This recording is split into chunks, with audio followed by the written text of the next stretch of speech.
সুদের টাকা দিয়া ঘর বানাইলাম, এই ঘরের ভিতরে 4টা 5টা রুম, এক রুমের ভিতরে আমি থাকলাম, আর বাকি 4 রুমের মধ্যে আমার সন্তান থাকলো, মা থাকলো, বাবা থাকলো, ভাই থাকলো, বোন থাকলো।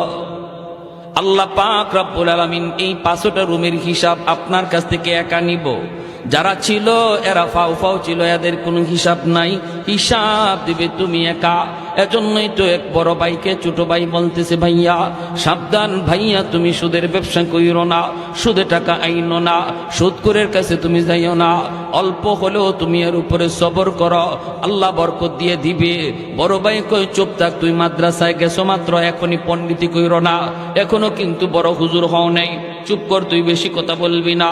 ছোট ভাই বলতেছে, ভাইয়া ও ভাইয়া তোমার হিসাব কিন্তু কেউ দিবে না, কেউ দিবে না, হিসাব শুধু তুমি একা একাই দেওয়া লাগবে।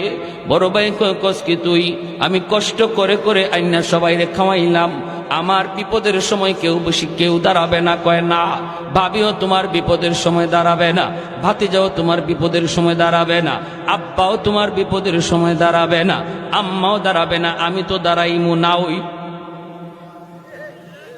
বড় ভাই কস কি তুই, মাসের মাস তরে বেতন দিই আমি। কয় যত বেতনই দেও, বিপদে যখন পড়বা আমি নাই। বড় ভাই কস কি, আমার বউ? বলে বউ না। কয় দূর হর, আমি এত কষ্ট করে ফালতেছি, আমার বিপদে দাঁড়াইবো না। কত দুনিয়াতে পরীক্ষা করবা? বড় ভাই কয় পরীক্ষা কেমনে করবি? কয় দুনিয়াতেই তুমি বিপদে পড়ে দেখো তোমার পাশে কে দাঁড়ায়। কয় কেমনে বুঝবো? কয় তুমি মরা মানুষের বান ধইরা বিছানায় পড়ে যাইও, বাকিটা শুধু খালি শুনবা কে কি কয়।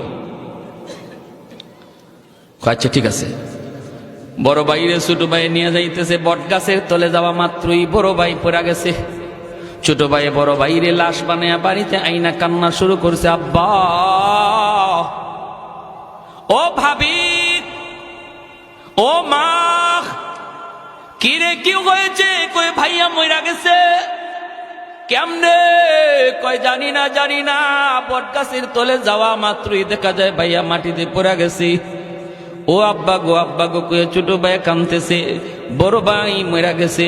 ভাবি আইসা স্বামীর লাশের পাশে আইসা ভাবি কাঁদতেছে, এইভাবে তার বাতি যাওয়ায় কাঁদতেছে। সবাই তো কান্দে, বাবাও কান্দে, মাও কান্দে। ওই অবস্থায় সে বলতেছে, আব্বা একটু সময় আমাকে দিবানি? কেন? কয় আমি একটু হুজুরের কাছে যাব, মুফতি সাহেবের কাছে, জিন হুজুরের কাছে যাব, যাইয়া হুজুরের কাছে একটু পানি ভরা নিয়ে আসবো। আমার মনে হয় ভাইয়ার দম আটকে আছে, এটা মনে হয় কোনো জিন্নাতের কারসাজি, কারণ বট গাছের তলে ঘটনাটা ঘটছে। আমি একটু পানি ভরা নিয়ে আসি, একটা ফু নিয়ে আসি। বাবা কইতা, বাবা তাড়াতাড়ি যা। ছোট ভাই দৌড় দিছে মাদ্রাসায়। কি আর মাদ্রাসায়, হ্যাঁ তো নিজেই বড় হুজুর। ঘটনা তো হেই ঘটাইছে। কিছু দূর যাইয়াই ফেরত আইছে, আব্বা ফু পায়া গেছি। মুফতি সাহেব হুজুরে এমন এক ফু আমাকে শিখাইয়া দিছে, এমন এক তাবিজ